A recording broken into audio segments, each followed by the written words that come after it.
Bonjour à toutes et à tous, j'espère que vous allez bien. C'est le panorama de la dernière semaine de campagne pour les élections européennes qui ont lieu ce dimanche 9 juin. Et donc dans ce panorama, on va parler de la Polynésie où j'étais la semaine dernière, ce qui explique qu'il n'y avait pas de panorama la semaine dernière. On va parler évidemment de la victoire au Mexique, de la première présidente femme au Mexique. On va parler de Gaza, bien évidemment. On va parler de l'austérité et de l'autoritarisme de ce gouvernement qui continue. Et puis, on va parler du 9 juin et de l'élection européenne. Générique.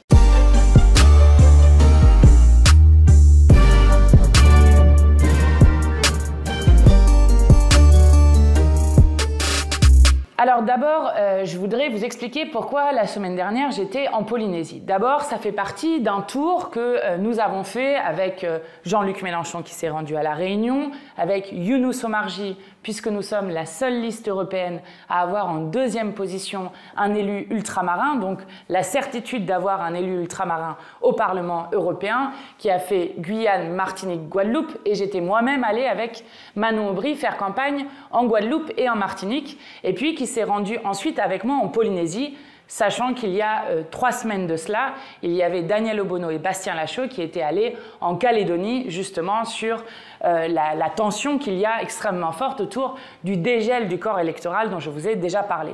Pour nous, c'est très important parce que les territoires dits d'outre-mer sont aux avant-postes de tous les défis qu'a notre pays et l'humanité devant soi, notamment les défis écologiques. Et donc, pour nous, il est important d'aller faire campagne, de s'adresser aux consciences, à l'intelligence de tous nos concitoyens d'outre-mer et notamment des Polynésiens. Et c'est pourquoi, avec Younous Omarjee, nous nous sommes rendus à l'invitation notamment du député Témataï Le Gaïc, qui avec Louis Boyard est le député le plus jeune puisqu'il a été élu à 21 ans, même le plus jeune de toute l'histoire de la Ve République. D'abord, je voudrais remercier les Polynésiens et les Polynésiennes qui nous ont accueillis parce qu'il y a en Polynésie un sens de l'accueil qui, je crois, devrait servir de leçon à l'ensemble du pays, mais aussi au monde entier parce que lorsqu'on accueille en Polynésie, eh bien, il y a une chaleur humaine et une relation à l'autre qui est établie, qui est, je trouve, extrêmement impressionnante. Ensuite, nous avons beaucoup de choses à apprendre de la Polynésie et notamment nous avons noué des liens plus forts avec Témataï Le Gaïc mais aussi avec son parti, le Tavini, qui est un parti indépendantiste qui non seulement a gagné 3 députés sur 3 aux dernières élections législatives, mais qui a aussi gagné le gouvernement de la Polynésie avec Moetai Brotherson qui est devenu président de la Polynésie. Et donc, ça nous a permis de nouer des contacts plus forts et je crois que c'est très important pour la suite. D'autant que nous avons des défis en commun. Il faut savoir que la Polynésie est une archipel et que donc ils vont être confrontés en premier lieu et en premier aux effets du dérèglement climatique et notamment à la montée des mers. Et donc nous devons apprendre respectivement et nous aider respectivement sur ces enjeux à venir pour la Polynésie mais pour l'ensemble de la planète. Ensuite, parce qu'en Polynésie, la France a une dette historique envers les Polynésiens puisque nous nous battons aux côtés du Tavini pour une réelle indemnisation des victimes des essais nucléaires. Il y a 181 essais nucléaires qui ont été menés en Polynésie par la France entre 1966 et 1996. Il se trouve que lorsque nous avons rencontré le gouvernement polynésien, ils nous expliquaient qu'ils avaient d'ores et déjà recensé 12 500 personnes qui souffraient de maladies diverses, notamment de cancer, qui seraient directement liées aux essais nucléaires. Avec quelque chose qui n'est pas un scandale du passé, mais qui est un scandale qui se continue, puisqu'on parle de maladies transgénérationnelles avec des malformations d'enfants, par exemple, qui font que la catastrophe des essais nucléaires va durer sur des décennies et des décennies, comme malheureusement c'est le cas en Algérie. Alors, pourquoi est-ce que nous nous battons pour une véritable indemnisation ? Parce que, je vous disais, 12 500 personnes déjà recensées avec des maladies liées aux essais nucléaires et il n'y a pour l'instant que 14 personnes qui auraient été indemnisées. Il y a une commission d'enquête en cours portée justement par une députée du Tavini à l'Assemblée nationale qui vise justement à faire la lumière sur ces essais nucléaires et l'indemnisation. Mais 14 sur 12 500, vous comprenez que c'est absolument indécent et on nous donnait des cas aussi absurdes que par exemple 2 jumelles dont une a été reconnue comme malade des essais nucléaires et donc indemnisée et dont sa sœur jumelle, elle, n'a pas été reconnue comme une malade des essais nucléaires. Avec quelque chose qui est pire que tout, c'est qu'à la fin des essais nucléaires, c'est justement le moment où la France a décidé de redonner redonner les compétences santé à la Polynésie, qui est un pays d'outre-mer, et donc de faire en quelque sorte que les victimes des essais nucléaires de la France soient payées par les Polynésiens eux-mêmes et non pas par l'État français, ce qui est un scandale absolu. Et une dernière chose qui est dramatique, c'est que l'île sur laquelle ont été faits la plupart de ces essais nucléaires s'est déjà effondrée un peu dans la mer et risque de s'effondrer encore plus à l'endroit où il y a les puits avec les déchets nucléaires et notamment le plutonium, ce qui serait une catastrophe dans la catastrophe puisque cela voudrait dire que l'ensemble de l'océan serait ensuite contaminé avec ces déchets nucléaires, ce plutonium, au moment même où, suite à la catastrophe de Fukushima au Japon, on est en train de déverser les eaux contaminées de l'accident de Fukushima. Donc c'est une situation qui est très grave et nous nous engageons notamment aux côtés des Polynésiens pour une véritable indemnisation de l'ensemble des malades des essais nucléaires et pour que la France paye pour réparer les conséquences des essais nucléaires. Je crois que c'est important et on a visité beaucoup de choses qui étaient extrêmement intéressants et qui nous ont permis de faire campagne aussi en Polynésie. Ça, c'était pour vous expliquer pourquoi j'ai été aussi loin avec Younous Omarjee.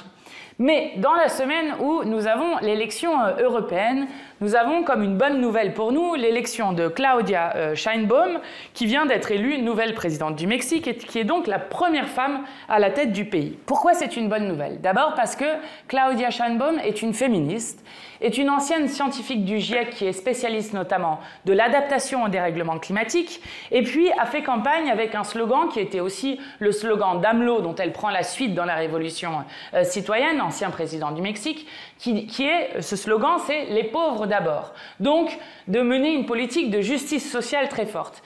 Et d'ailleurs, quand vous regardez le bilan d'AMLO, c'est 9 millions de personnes qui ont été sorties de la pauvreté et c'est un salaire minimum qui a été quasiment doublé et avec Claudia Sheinbaum qui va continuer justement ce bilan et cette ambition pour le pays au Mexique. Donc pour nous, c'est une très bonne nouvelle à la fois pour le peuple mexicain et puis aussi pour la victoire éclatante qu'a eue cette présidente au Mexique qui nous montre que la gauche de rupture qui a des ambitions fortes en termes écologiques, sociales et démocratiques, eh bien, gagne lorsqu'elle ne se cache pas et qu'elle a vraiment un bilan à son avantage. Donc nous lui souhaitons tout le meilleur à la fois pour elle et pour l'ensemble du peuple mexicain. Donc ça, c'est la victoire qui, je l'espère, nous donnera nous aussi de l'élan dans notre pays, puisque vous savez, dans le monde, les victoires se répondent les unes aux autres. Ensuite, évidemment, si nous continuons sur la situation internationale, c'est la situation à Gaza qui continue d'attirer toute notre attention. D'abord parce que vous avez vu les images absolument ignobles, abominables du bombardement du camp de réfugiés et les bombardements à Rafah continuent. Les chars sont rentrés à Rafah où, je le rappelle, il y a toujours plus d'1 million de civils qui sont bloqués sans nul autre endroit où aller. Et c'est d'ailleurs une des spécificités du génocide qui est en cours, c'est que les gens ne peuvent fuir nulle part ailleurs. Avec la famine qui est toujours utilisée comme arme de guerre, au point que dans une enquête instantanée qui a été faite de l'ONU, 85% des enfants à qui on a posé la question dans cette enquête n'avaient pas mangé une journée entière les 3 jours précédant l'enquête. Un enfant, une journée entière sans manger au moins, 85% des enfants. Donc on comprend le drame qui se joue. De plus, il y a un médecin israélien qui a témoigné à France Info pour parler d'une sorte de Guantanamo sur les prisonniers palestiniens. Il décrit des conditions qui sont des conditions de torture, avec des gens qui sont yeux bandés, qui sont nus, attachés sur des lits. Et il dit ceci, donc toujours ce médecin israélien, à Guantanamo en 20 ans, 20 personnes ont perdu la vie, mais là, en 6 mois, on parle de 40 morts. C'est peut-être pire que Guantanamo. Donc une situation qui est toujours absolument dramatique et qui impose de continuer absolument sur ce cessez-le-feu.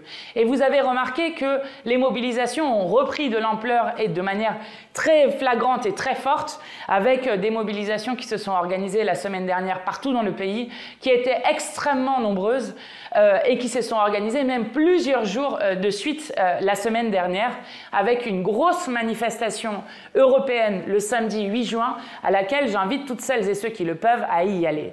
Et puis, au moment où, partout dans le monde, tous les peuples regardent le génocide en cours en solidarité avec le peuple palestinien et avec Netanyahou qui est de plus en plus seul.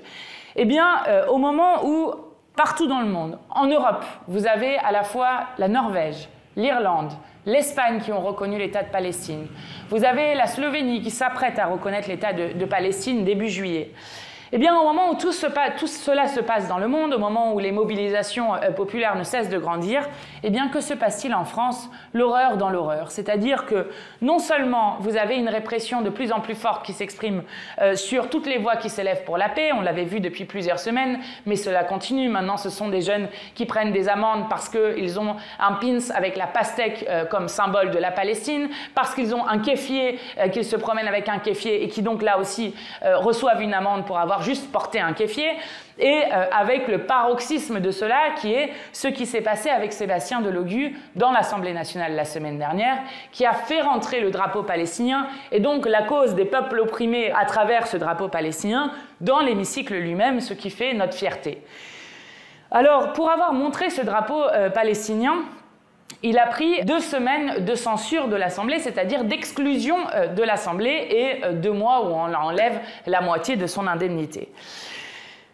Pourquoi est-ce grave? C'est grave d'abord parce que quand vous regardez une situation similaire, donc une sanction similaire, une des dernières sanctions similaires, c'était pour De Fournas, le député De Fournas du Rassemblement national, qui avait lui crié quelque chose de raciste à mon collègue Carlos Martins Bilongo alors qu'il faisait une question sur les exilés qui mouraient en Méditerranée et qui lui avait dit « retourne en Afrique ». Eh bien, c'est exactement la même sanction pour un propos raciste que pour avoir montré une solidarité à un peuple qui est en train d'être génocidé, ce qui est extrêmement choquant. Mais peut-être plus choquant encore, peut-on voir la comparaison juste avec notre voisin, l'Italie. Vous le savez, malheureusement, l'extrême droite avec Meloni a gagné en Italie. Et il se trouve que les députés italiens ont eux aussi montré un drapeau palestinien dans l'Assemblée. Et ces députés italiens n'ont eu aucune sanction dans un pays gouverné par l'extrême droite. Mais dans un pays gouverné par les macronistes, qui parlent avec les mêmes mots que l'extrême droite, qui votent des lois avec eux, qui parfois mettent dans la loi directement le programme du Rassemblement national, eh bien là, vous êtes sanctionné de 2 semaines d'exclusion.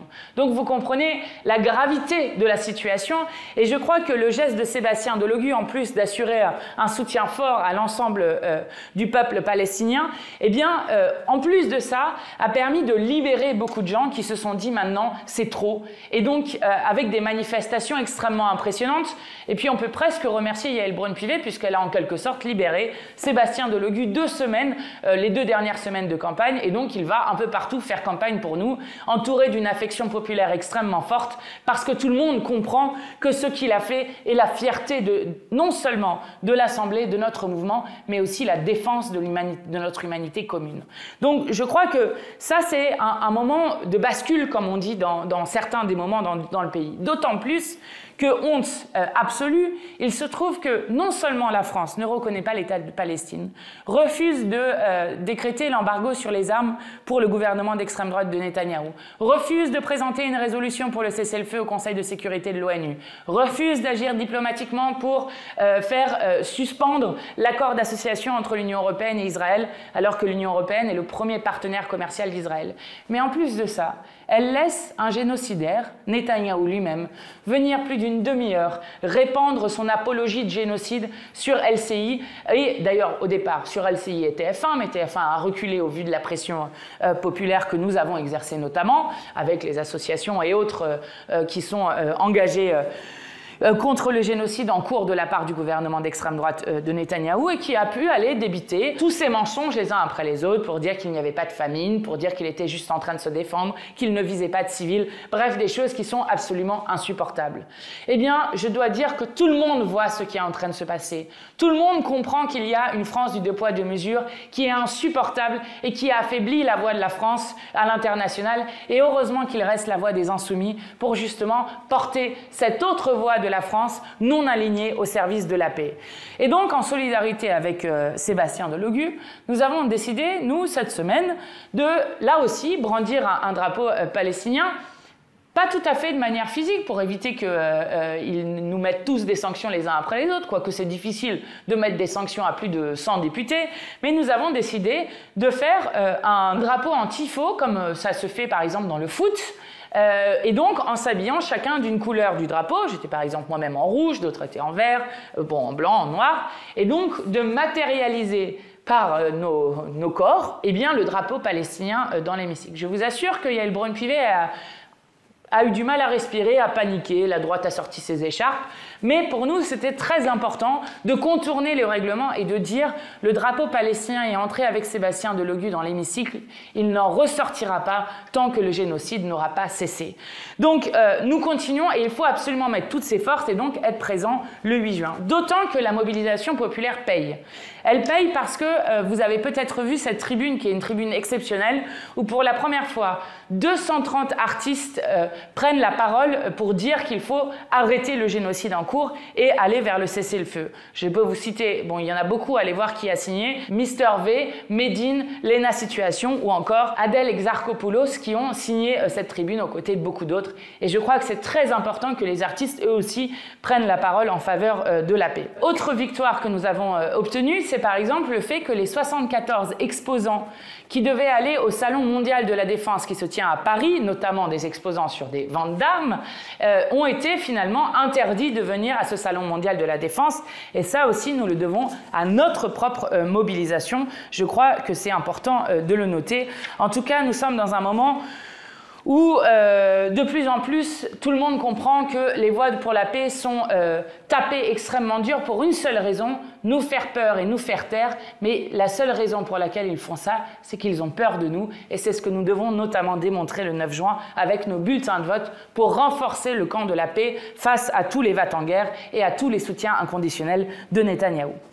Ensuite, je voulais continuer sur l'ambiance générale que nous avons dans le pays. Parce que, je le disais, le bulletin de vote Manon Aubry, évidemment, est là pour appuyer la demande de cessez-le-feu que nous n'avons eu de cesse de faire depuis le 7 octobre. Mais elle est là aussi comme un bulletin de défense de nos libertés publiques. Je vous l'avais dit au moment où des militants par centaines et centaines, notamment moi, notamment Rima Hassan, mais pas que, sont poursuivis pour apologie du terrorisme et que les annulations continuent de pleuvoir. Encore récemment, c'est le Manif Festival mené par Louis Boyard qui a été interdit à Rennes.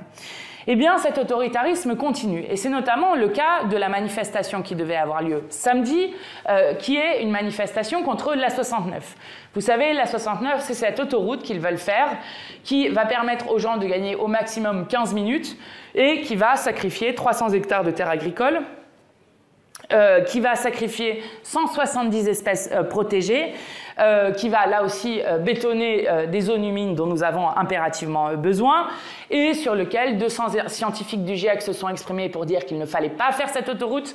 Il faut comprendre qu'elle est le long d'une route nationale. Donc il suffit de rénover la route nationale pour que, éventuellement de l'agrandir un peu si vous voulez, mais comme ça, vous n'avez pas besoin de faire une nouvelle autoroute qui va être un écocide complet et par ailleurs sur lequel il y a eu une répression extrêmement forte, au point que le rapporteur spécial de l'ONU sur l'environnement et les droits des écologistes s'est exprimé, est venu directement sur place et a rendu un rapport pour pointer la répression violente, les intimidations, la répression judiciaire, la répression policière sur les opposants à cette autoroute qui est d'un autre siècle et qui est notamment portée par Mme Delga et donc qui est soutenue par la liste de M. Glucksmann.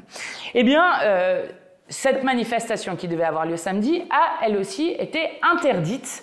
Et je crois que c'est très grave de ce que ça veut dire avec un pouvoir qui de plus en plus s'exprime de manière extrêmement violente contre toutes celles et ceux qui défendent l'écosystème, les écosystèmes, l'environnement et donc qui défendent l'intérêt général humain puisque je rappelle qu'il y a un seul écosystème compatible avec la vie humaine et qu'il faut donc absolument le protéger et le préserver. C'est une nouvelle marque de l'autoritarisme et je crois que ça justifie d'autant plus d'utiliser son bulletin de vote pour préparer en quelque sorte l'après-Macron et dire que nous voulons défendre l'état de droit et nos libertés publiques. Et je veux apporter tout mon soutien à celles et ceux qui continuent de lutter contre ce projet inutile et dangereux de l'A69. Ensuite, dans notre pays, de même, continuent les mauvais coups qui pleuvent sur notamment les plus pauvres et les plus précaires.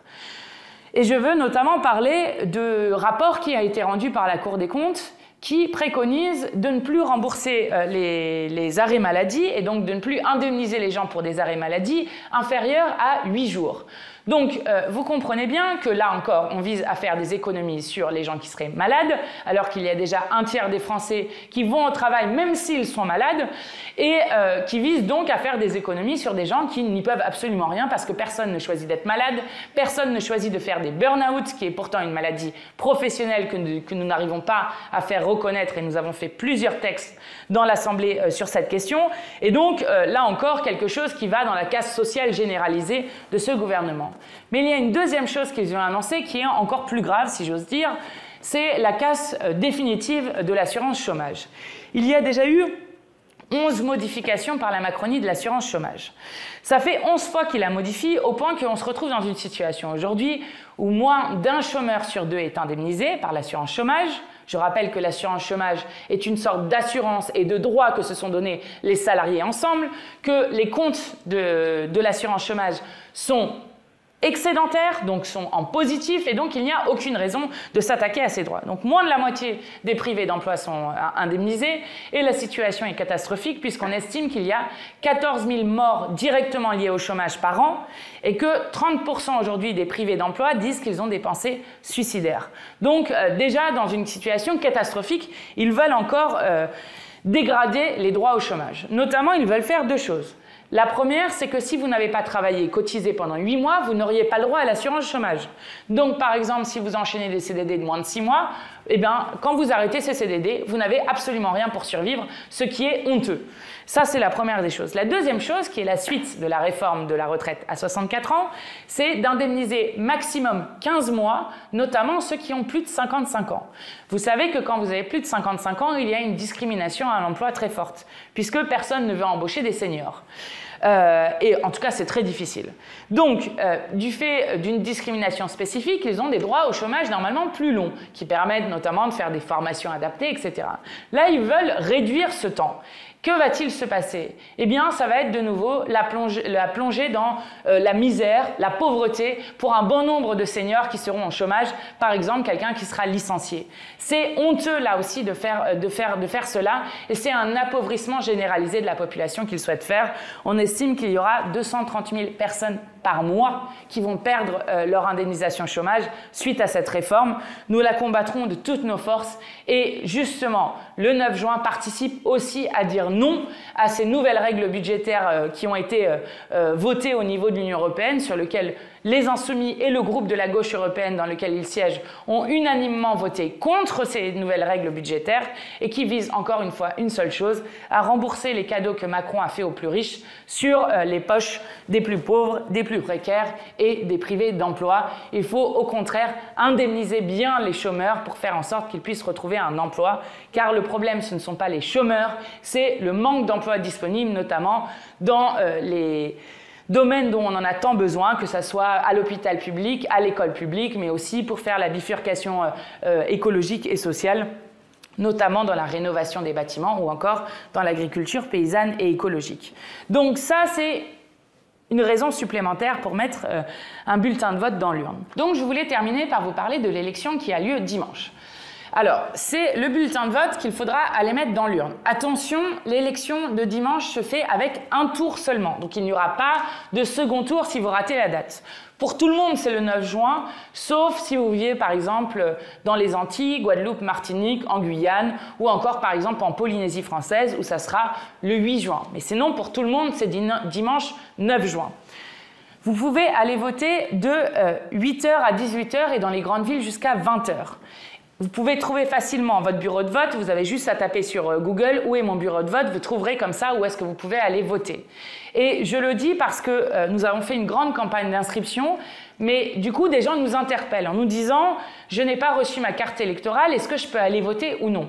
Oui, vous pouvez aller voter, il suffit d'une carte d'identité. Donc sont acceptées les cartes d'identité, les passeports, la carte vitale ou encore le permis de conduire. Si vous ne vous êtes pas inscrit spécifiquement sur cette élection européenne, mais que vous avez voté aux élections législatives ou aux élections présidentielles et que vous n'avez pas déménagé, vous êtes toujours inscrit. Donc il suffit là aussi d'aller avec votre carte d'électeur de la dernière fois et une pièce d'identité directement au bureau de vote à côté de chez vous. Il est très important de rappeler partout autour de vous, à vos amis, à vos voisins, à vos collègues, qu'ils peuvent utiliser ce bulletin de vote à la fois pour exiger le cessez-le-feu à Gaza et renforcer le camp de la paix contre les vats en guerre. Il est très important de rappeler à vos amis, collègues, familles qu'ils peuvent utiliser ce bulletin de vote pour défendre nos services publics et contre l'austérité, et surtout qu'ils peuvent utiliser ce bulletin de vote pour défendre nos droits collectifs que nous avons conquis de haute lutte. C'est une élection, je rappelle, c'est la seule élection nationale entre la réélection de Macron en 2022 et l'élection présidentielle de 2027. Aujourd'hui, ils pensent que l'extrême droite arriverait en tête comme en 2019. Je suis sûre qu'ils sous-estiment notre score, mais je vous le dis, puisque l'après-Macron se prépare dans cette élection, il est très important, alors qu'ils essayent de faire en sorte que personne n'aille aux urnes, que justement nous allions inonder partout les bureaux de vote avec nos bulletins pour préparer un autre avenir à notre pays. Le 9 juin, je compte sur vous, on vote Manon Aubry, la liste de l'Union populaire, pour inventer un autre avenir. Donnez-nous la force de tout changer. Merci à vous.